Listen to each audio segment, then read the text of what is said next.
And as you mentioned before, 2025 is bound to be an exciting season with so many new rookies. What do you expect to see, and especially with a few more Australians on the grid now?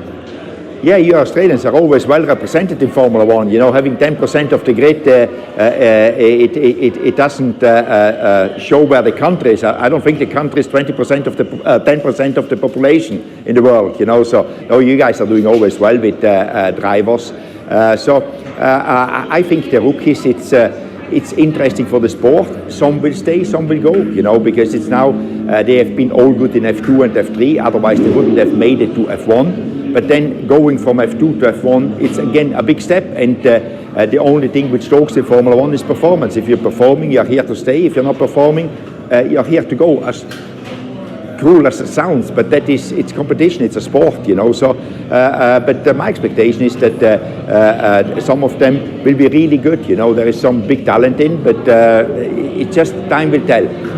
Awesome. And one of the big talking points at the moment is obviously Jack Doohan, the Aussie, coming onto the grid, but having that pressure of a certain Argentine behind him in Colapinto.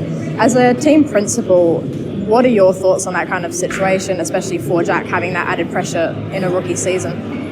I think the pressure comes from outside, and like a lot of these things which are happening in F1 is like somebody said, oh, he has got only 6 races and then will be decided, and somebody said it, somebody repeated it, and it got bigger and bigger. I don't even know if it is true, because nobody knows where it comes from. So for me, it's an exaggerated rumor.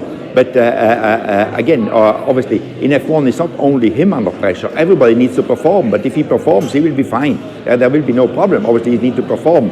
And I always think that he has got his father, Mick, the legend, around, you know, so he will help him to go through this pressure he has got on it. Because, you know, when you're a race car driver, you've got always pressure.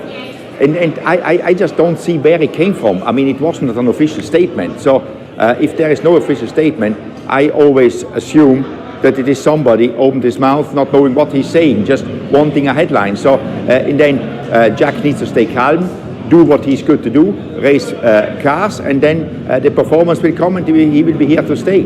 I maybe simplified a little bit, but that's what it is about. What's 2025 going to be for you?